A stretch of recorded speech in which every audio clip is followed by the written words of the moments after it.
तो hello friend, मैं राहुल शर्मा बहुत ज़्यादा स्वागत करता हूँ आपका अपने इन 2 मार्करों के साथ, जिनमें इंक जो है वो एक ही है, यानी कि ब्लैक। तो अब हम लोग यहाँ पे 2015 के सेट के बारे में पढ़ रहे हैं और अब यहाँ पे मैं क्वेश्चन नंबर 13 से स्टार्ट कर रहा हूँ। ठीक है, अभी जो वीडियो बनी थी पहली वाली, इसमें 2 क्वेश्चन मैंने आपको बताए, तो अब आगे करते हैं। थोड़े लेंथी हो गए थे तो इसलिए ज़्यादा लेंथी नहीं थे, लेकिन 2 ही क्वेश्चन हो रहा है। तो अब क्वेश्चन नंबर 13 पे हम पढ़ते हैं 2015 के। ठीक है, डाल देते हैं एक बार पेपर में 2015 और अपने दोस्तों को शेयर करो। ठीक है, फिजिक्स क्लास 12 के बारे में पता था इतना, क्लास 12 के बारे में। जी हाँ, क्लास 12 के बारे में, हाँ क्लास 12 के बारे में, सेट नंबर 5 2015 का। तो अब दोस्तों देखो, 13वां क्वेश्चन आपकी स्क्रीन के नीचे आ गया होगा। फिर से करोड़पति नहीं खेलना हम लोग, याद रखना। तो अब यहाँ पे क्वेश्चन में कह रहा है, आपको एक परिपथ दिया है। ठीक है, परिपथ इस तरीके का है कुछ, जिसमें आपको एक इक्वेशन दी है। तो सबसे पहले मैंने आपको बताया कि आपको क्या करना है, सबसे पहले गिवन में लिख लेना है जो देता है। ठीक है, तो सबसे पहले गिवन में जो हमें दिया हुआ है उसको हम लिख लेते हैं। हमें एक इक्वेशन दे रखी है, v इज इक्वल टू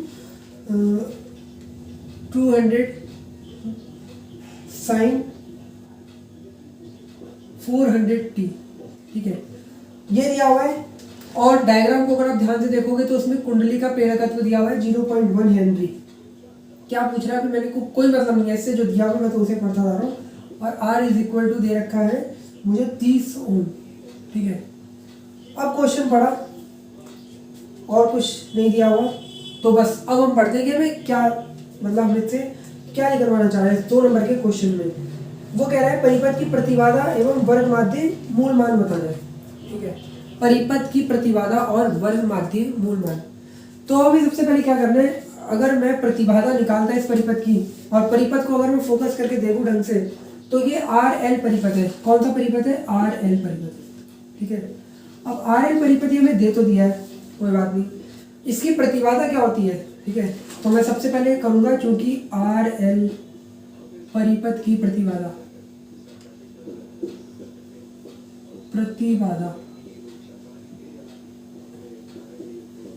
ठीक है, अब वो क्या होती है? वो होती है Z R L is equal to suffix में है। ठीक है, ये शो कर रहा है कि आर एल परिपथ की प्रतिबाधा है अंडर रूट में R square plus X square L. ठीक है, यानी कि एक्सएल का स्क्वायर कह देते हैं। तो ये पता होगा ये एक्स स्क्वायर एल क्या होता है और आर स्क्वायर क्या होता है। यहाँ पे तो इतना डीपली अभी हम जाने वाले नहीं है, लेकिन अगर नहीं पता तो समझ लो, जब किसी परिपथ में केवल कुंडली होती है तो उसमें प्रतिरोध की जगह आपका एक धार ये आ जाता है, प्रतिघात, जिसे हम लोग प्रेरकीय प्रतिघात भी बोलते हैं, और एक्सएल से दिखाते हैं हम लोग। क्लियर?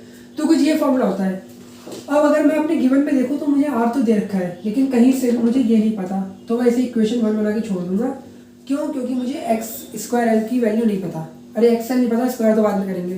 ठीक है, तो अब मेरा मकसद है भाई सबसे पहले ये निकालना, प्रतिबाधा अगर मैं निकालना चाहूँ तो अब ये कैसे निकलेगा, तो मैं इसके पीछे पढ़ता हूँ। मुझे पता है क्योंकि एक्सएल इज इक्वल टू होता है ओमेगा इंटू एल। ठीक है, अब मैंने फिर एक बार गिवन की तरफ देखा तो मुझे पता चला भाई एल तो गिवन है, ओमेगा नहीं पता। लेकिन ये जो पूरी पूरी समीकरण दी है इसका भी कोई मतलब होता है, तो अब इस समीकरण को हम देखते हैं क्या करेंगे। ठीक है, क्योंकि v is equal to v0 sine omega t. आपको पता है ये स्टैंडर्ड समीकरण होती है। ठीक है, प्रत्यावर्ती वोल्टेज की एक स्टैंडर्ड समीकरण। तो क्या मैं इस वाले समीकरण की इससे तुलना कर सकता हूँ? बिल्कुल कर सकता हूँ। तो अगर देखो आप v0 की जगह यहाँ पे क्या है 200, तो v0 इक्वल टू 200 वोल्ट।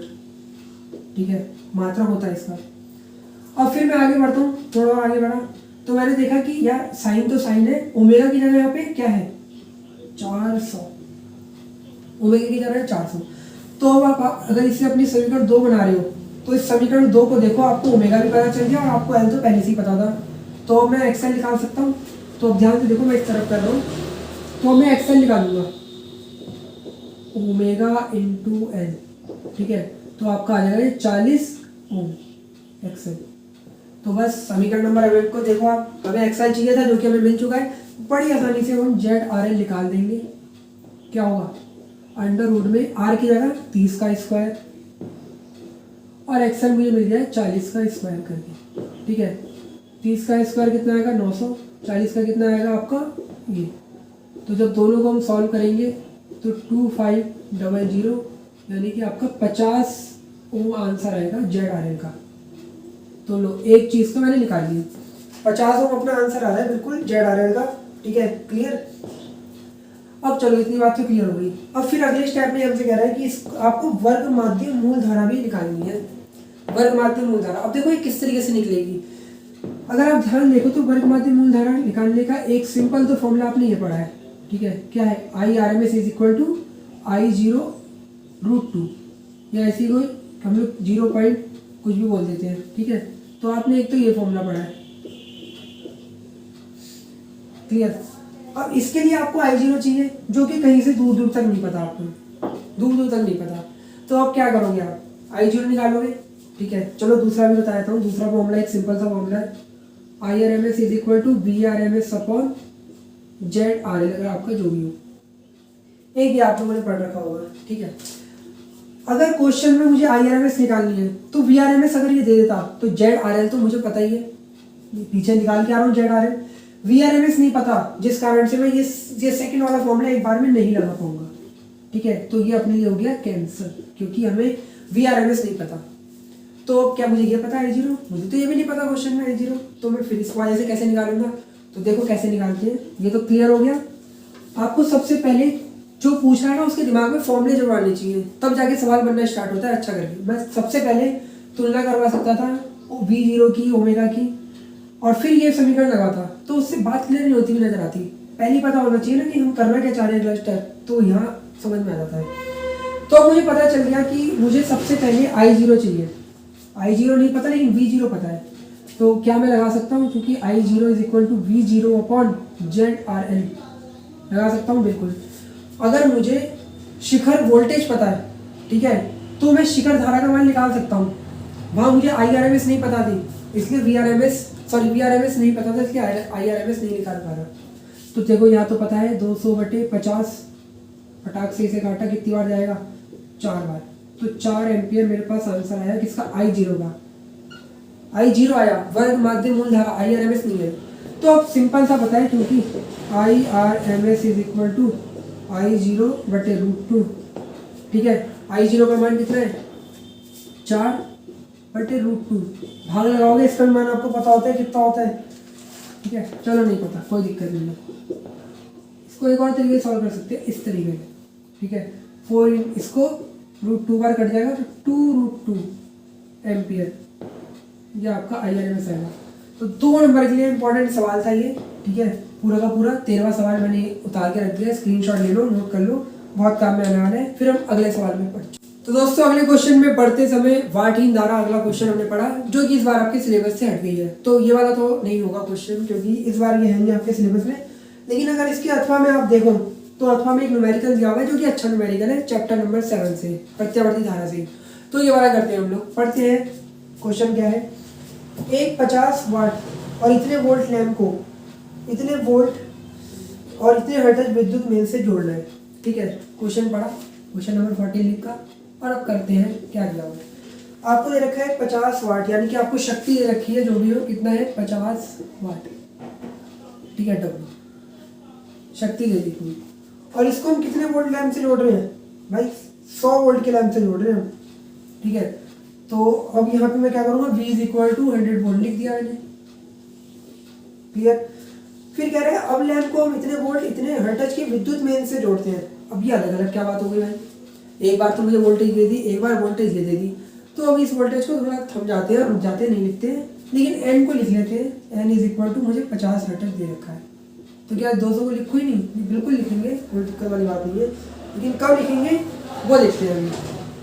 तो फिर आपसे कह रहा है कि लैंप के श्रेणी क्रम में संधारित्र को जोड़ना है, तो धारिता बताओ, क्लियर।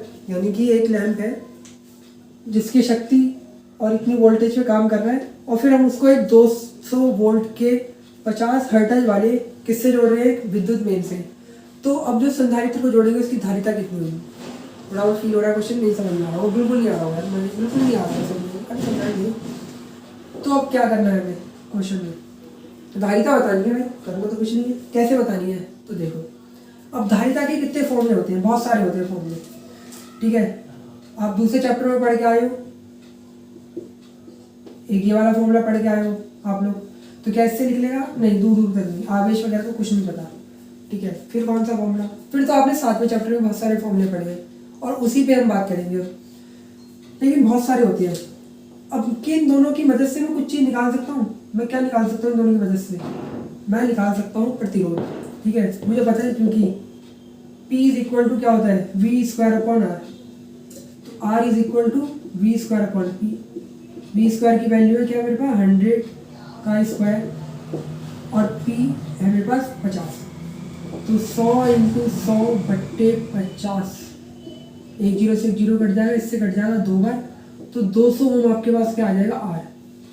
यानी कि आपके पास जो भी वो चीज़ थी उसका प्रतिरोध इतने ओम आ गया। क्लियर, मुझे आर मिल गया। अब मैं एक चीज़ और निकाल सकता हूँ, मैं धारा निकाल सकता हूँ उसकी, क्योंकि P is equal to V I. ठीक है, तो I बराबर क्या हो सकता है, P अपॉन वी। ठीक है, ये हो सकता है I बराबर P अपॉन वी। यहाँ से मुझे दोनों की वैल्यू पता है, तो 1/2 यानी कि 0.5 एम्पियर मुझे विद्युत धारा नहीं पता चल गई। क्लियर, लेकिन क्या ये आंसर लाएंगे? अभी देखो मैं सोच रहा हूँ, मुझे निकालनी तो धारिता, लेकिन मेरे को जो चीज़ दी है उसकी मदद से मैं ये दोनों निकाल रहा हूँ। और मुझे पता चल गया यार, थोड़ी थोड़ी बात समझ में आ रही है कि इसमें प्रतिरोध आ गया, धारिता धारिता कर रहा है बार बार। तो एक चीज़ निकाल सकता हूँ मैं, ये ZRL। ठीक है, अब अगर मैं श्रेणी क्रम में इसमें कुछ चीज़ जोड़ूंगा तो आप लिखो, क्योंकि संधारित्र को हम संधारित्र को क्या कर रहे हैं, को श्रेणी क्रम में जोड़ने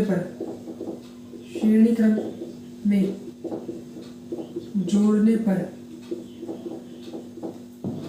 धारा समान रहेगी।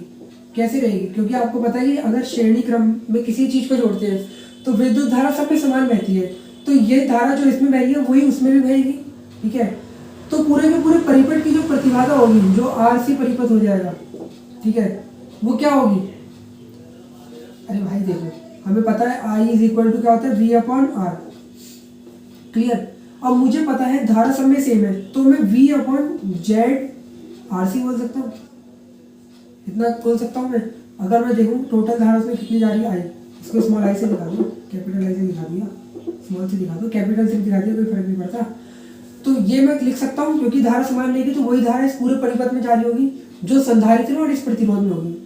अब यहाँ पे V कौन सा रखूँ, 100 वाला रख दूँ? यही तो समझने वाली बात है।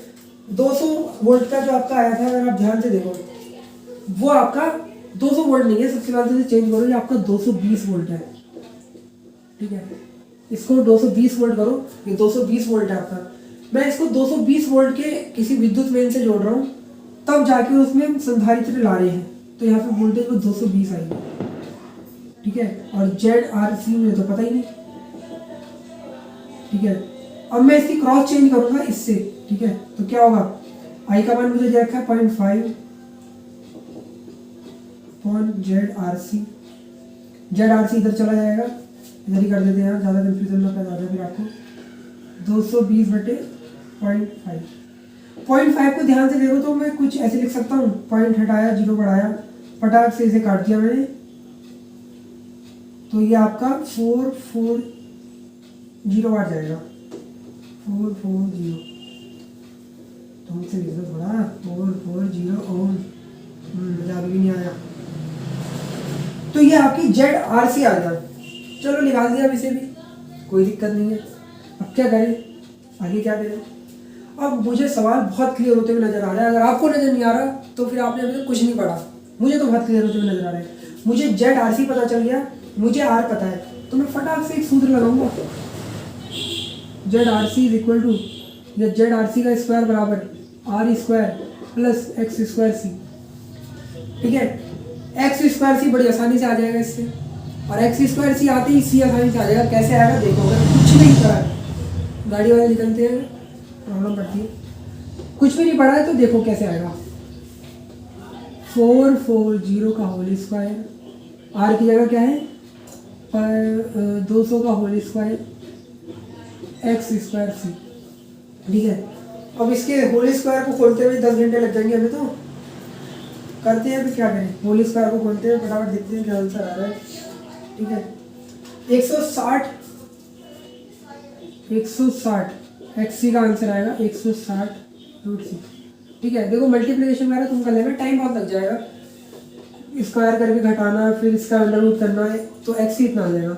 तो सवाल अथवा में अच्छा खासा रख दिया है। ठीक है, मतलब सवाल में कुछ नहीं है, थोड़ी सी गुणा पा है, सवाल में बाकी कुछ नहीं है इसमें। तो एक्स ही आ गया। अब मुझे पता है क्योंकि X C is equal to होता है, क्या होता है 1/ओमेगा सी।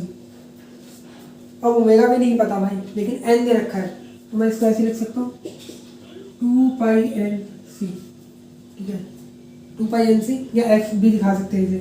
तो एक्स सी की जगह ये आ गया अपनी वैल्यू इसकी, और एन मुझे पता ही है।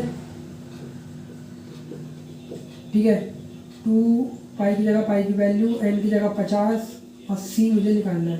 ओके, तो मैं इन सब की गुणा करके सी की वैल्यू आसानी से निकाल दूंगा। ठीक है, तो आपको सी की वैल्यू निकालनी है जो कि आपका 8.1 समथिंग इंटू 10⁻⁶ फैराडे आएगी। तो ये आंसर आएगा आपका इस सवाल का। देखो मल्टीप्लाई वगैरह मैंने नहीं कराई है, इतनी आप कर सकते हो खुद। सी की वैल्यू निकालनी है। ठीक है, सी इधर जाएगा, ये चीज़ नीचे आएगी, और सबकी करनी है आपको मल्टीप्लाई। और अगर कुछ प्रॉब्लम लगे तो मुझे बता देना कमेंट वगैरह में, तो हम आगे 15वें सवाल में पढ़ते हैं, जो कि बहुत ईजी सवाल है। ठीक है, ये समझ में आया सवाल, एक बार फिर देखो, कुछ नहीं करना, मुझे ये चाहिए था। अब ये निकालने के 10 तरीके। सबसे पहले हमने सेकंड वाला चैप्टर देखा, हमने कहा उसमें सी कैसे निकल रहा था, लेकिन आप क्वेश्चन पढ़ोगे तो आपको फिर समझ में आ जाएगा कि ये सेकंड चैप्टर से नहीं होगा, ये आपका जो होगा वो होगा इसी 7वें से। तो मुझे इन दोनों चीज़ों की मदद से मैंने धारा निकाली और प्रतिरोध निकाला। अब मुझे पता है श्रेणी क्रम में जोड़ रहा हूँ, तो जो धारा का मान ये है वही इसमें पूरे में लगेगा। इसकी मदद से मैंने ZRC निकाल दिया। वोल्टेज आपकी 220 होगी, वहाँ पे 200 गलत दे रखी है वो।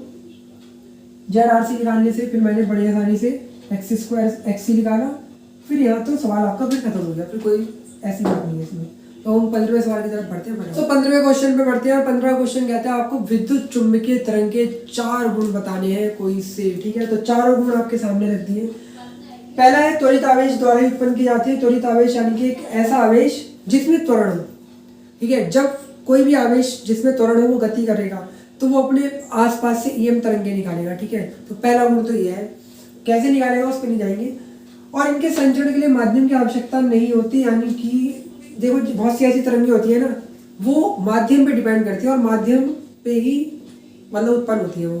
तो EM तरंगे ऐसी है कि इनके लिए माध्यम हो नहीं हो इनको कोई फर्क नहीं पड़ता, ये अगर उत्पन्न होनी है तो होके रहेंगी। ठीक है, तो माध्यम की आवश्यकता नहीं पड़ेगी, कोई सा भी माध्यम हो। प्रकाश की चाल से चलती है, जो कि इतनी चाल होती है 3 × 8 मीटर पर सेकेंड। इसकी इतनी स्पीड प्रकाश की होती है, आपको पता होगा। तो इतनी स्पीड से चलेंगी और अनुप्रस्थ प्रकृति की होती है। क्यों होती है? क्योंकि चुंबकीय क्षेत्र और जो भी आपका वैद्युत क्षेत्र होता है ये लंबवत होती है उनके। ठीक है, सब एक दूसरे के 90 डिग्री पे होती है। संचरण ऐसे कर रहा होगा, चुंबकीय क्षेत्र ऐसे होगा। ठीक है, कुछ इस तरीके से। और इधर की तरफ जो ये मेरी उंगली वाली आ रखी है, तो ये आप देखो तीनों 90 डिग्री पे है, एक x, एक y और एक z अक्ष पे। ठीक है, तो तीनों 90 डिग्री पे, तो इनकी जो प्रगति होती है वो अनुप्रस्थ प्रगति होती है। तो ये 4 सिंपल से गुण से जो याद कर लोगे तो 2 नंबर पक्के हो जाएंगे आप लोगों के। तो दोस्तों इसी तरीके से वीडियो आती रहेगी। ठीक है, अगर आपको वीडियो जल्दी चाहिए तो कमेंट करो अच्छे तरीके से। ठीक है, बहुत अच्छे कमेंट आ रहे हैं, तभी वीडियो भी अच्छी बन रही है। और शेयर करो, सब्सक्राइब करो। Thank you.